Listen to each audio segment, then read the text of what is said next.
now almost certain that we're on the wrong trail. That is not a good spot to be. It may not look like it on camera, but to my left, there was probably a 3,000 foot drop. And this guy decided to take his Pathfinder up here.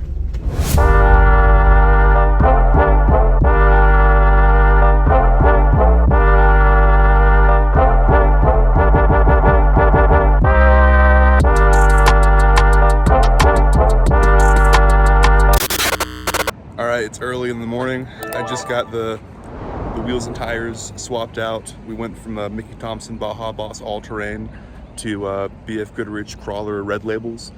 So that's what we're gonna run here in Moab. As you can see behind me, it looks beautiful. The weather today looks great. It is gonna be like 108 degrees, but we're gonna have a good time anyways.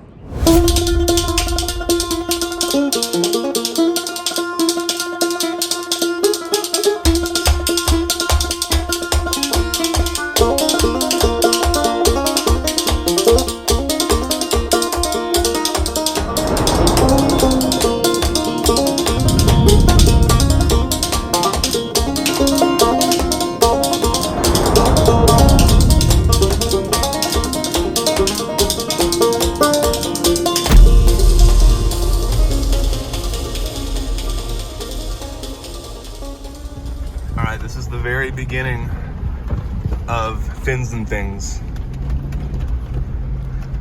Still in two-wheel drive, but this is the trail. I think we're about to get onto some slick rock here in just a second. Watch out for these people camping.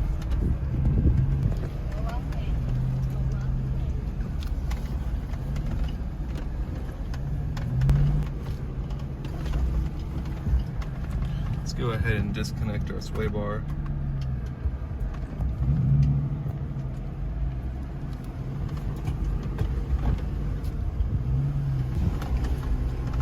May not look like much on camera, but this is pretty rocky terrain.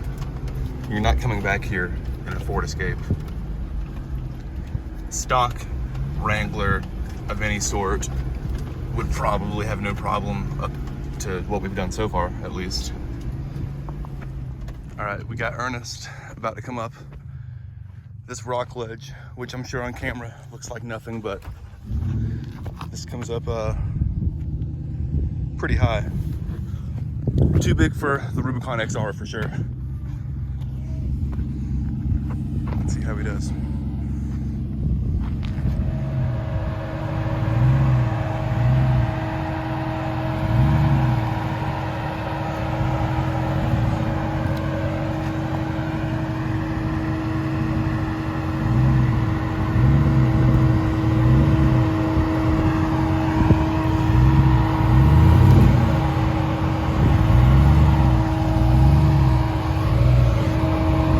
Keep going with it.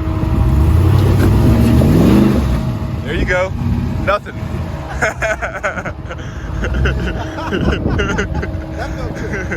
That looked good. Nice. All right, so Ernest let me drive his Jeep. Let's see how this goes. Little rock wall we gotta climb up. Probably just float right up on this, no problems. Not even anything happening to this thing. So much torque,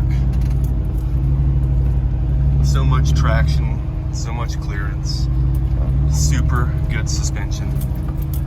It is a pleasure to drive. All right, so we have a sign here coming up. I don't know if you guys can read that, but it says harder option and easier option. We zoom in. We're gonna take the harder option.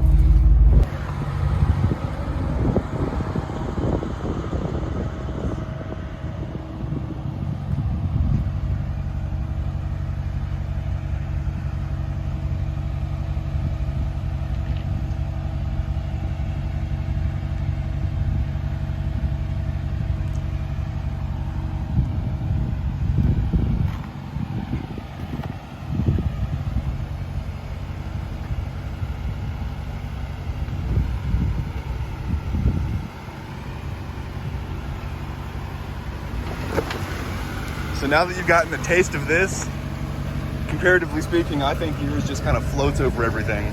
It kind of does. It's magical. Yeah. I mean, and just to look at it, I just want to ride behind you. I mean, really, I can just keep driving and I'll ride behind you. Cool.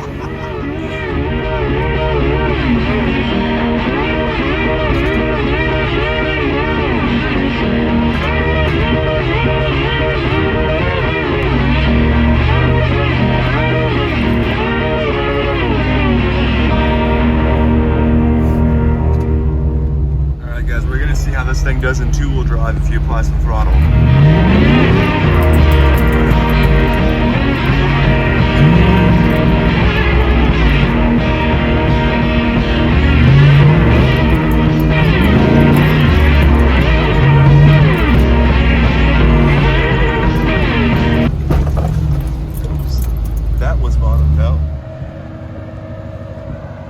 Doesn't look like it on camera, but this is super steep.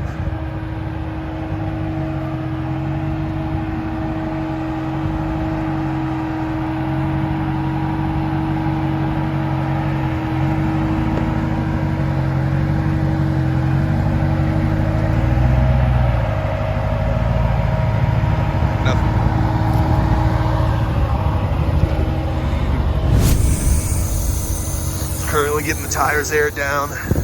Dropping his tires down to 18 PSI. I'm gonna run, I think 17 on mine. I don't think we need to go too low. I'm not trying to sit here all day either. And yeah, that'll be fun.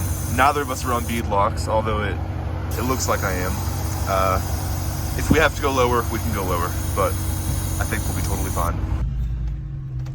All right, guys, this is the very beginning of the trail. And it looks like we're good to go. The sign had a little picture of a Jeep saying that we can go through. So I think that means we can go through. We'll get back to you guys as soon as it starts to get kind of gnarly.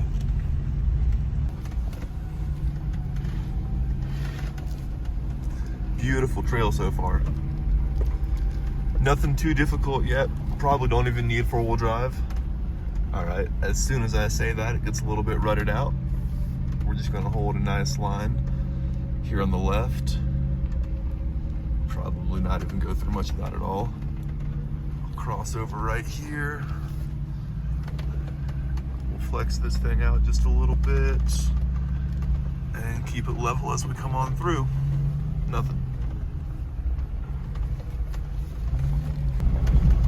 So nothing crazy on the trail, but I see two big snowbanks right in front of me, and it's the middle of July.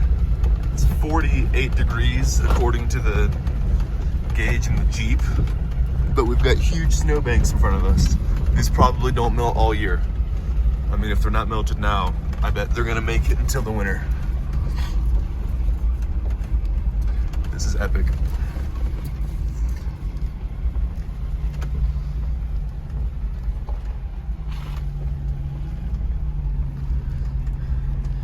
Stay a little close to this side. It does get kind of narrow here.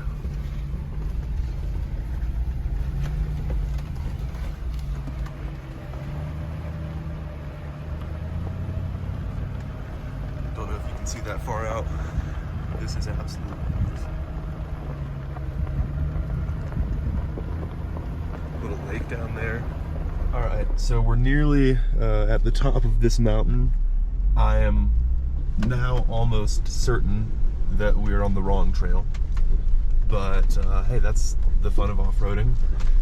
It's exploring, finding out, you know, new places. Next time we come, we know this trail now. It's definitely not something you could do in a car, but this so far has been a walk in the park for both of these Jeeps.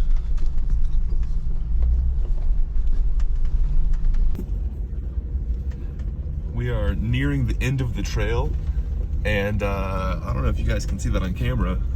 Somebody had a mess up here. If there's anybody in that thing, we're gonna try to help them, but it's not looking like there is from back here. That is not a good spot to be. It may not look like it on camera, but to my left, there was probably a 3,000 foot drop. And this guy decided to take his Pathfinder up here, and he tried to find a new path, but I do not think that has worked out for him. That is a bad situation to be in.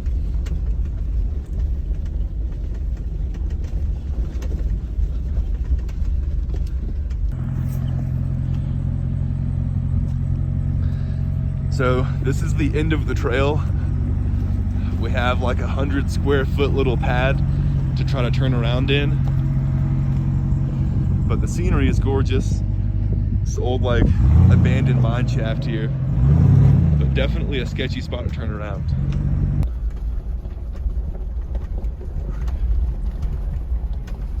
This trail was kind of a bust. Nothing difficult technicality wise, but our blood pressure has all risen a significant amount just from the cliff drop off that we were driving next to for a couple miles. That was pretty sketchy, especially when we saw the Pathfinder that didn't make it. But it's a beautiful, beautiful scenic route that I highly recommend. Both Jeeps did totally fine. To me, this makes you feel like you're not even in Colorado. This feels like, I don't know, Switzerland or maybe Austria or something like that. It's great.